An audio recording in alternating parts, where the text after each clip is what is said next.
హల్లెలూయా. యేసు ప్రభు భూమి మీదకి వచ్చిన ఆ పండుగను ఏమన్నారు? క్రిస్మస్ పండుగ అన్నారు. యేసుక్రీస్తు భూమి మీద నుంచి పరలోకం వెళ్ళిపోయినప్పుడు ఆ పండుగను ఏమన్నారు? ఆరోహణ పండుగ అన్నారు. అన్నారు లేదా? ఆరోహణ పండుగ అన్నారు. అంటే ఆరోహణమై వెళ్ళిపోయాడు. మరి ఈ పెంతెకొస్తు పండుగ రోజున ఏం జరిగింది? ఈ పెంతెకొస్తు పండుగ రోజున పరిశుద్ధాత్మ దేవుడు పరలోకము నుండి పర్మనెంట్ గా భూమి మీదకి దిగొచ్చేసాడు. దేవుని స్తోత్రం.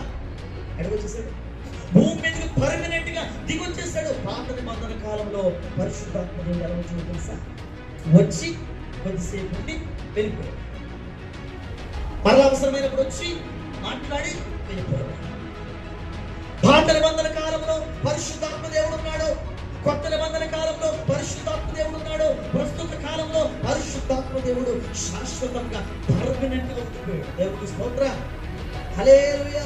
ప్రభువును ప్రియమైన దేవుని బిడ్డలారా, జాగ్రత్తగా గమనించండి. పరిశుద్ధాత్మ దేవుడు ఇప్పుడు మన మధ్యలోనికి వచ్చాడంటే ఆ పండుగను ఏమన్నారంటే పరిశుద్ధాత్మ పండుగ అన్నారు. పెంతెకొస్తు పండుగ దినమున ఆ కార్యం జరిగింది. పెంతెకొస్తు పండుగ దినమున అపోస్తలుల కార్యముల 2వ అధ్యాయమును చూసినప్పుడు ఎప్పుడు వచ్చాడు పరిశుద్ధాత్మ దేవుడు? పర్మనెంట్ గా ఈ భూమి మీదకి వచ్చేసాడు. మనుష్యులకు వచ్చేసాడు. మనుష్యుల మీదకి వచ్చేసాడు. చాలా జాగ్రత్తగా గమనించాలి. ఈ పరిశుద్ధాత్మ దేవుడి గురించి మనం మాట్లాడుతున్నప్పుడు చాలా చీప్ గా చోట్ల మనం చూస్తాం. పరిశుద్ధాత్మ పరిశుద్ధాత్మ వచ్చిందంట, పరిశుద్ధాత్మ మాట్లాడుతుందంట, పరిశుద్ధాత్మ భాషలు మాట్లాడుతుందంట, పరిశుద్ధాత్మ తాగితే పడిపోతున్నారంట, పరిశుద్ధాత్మ తాగితే దెయ్యములు వెళ్ళిపోతున్నాయంట, పరిశుద్ధాత్మ తాగితే రోగములు పారిపోతున్నాయంట, పరిశుద్ధాత్మ తాగితే అనేకమైన కార్యములు జరుగుతున్నాయంట. మాట్లాడేవాళ్ళు చాలా ఉన్నారు.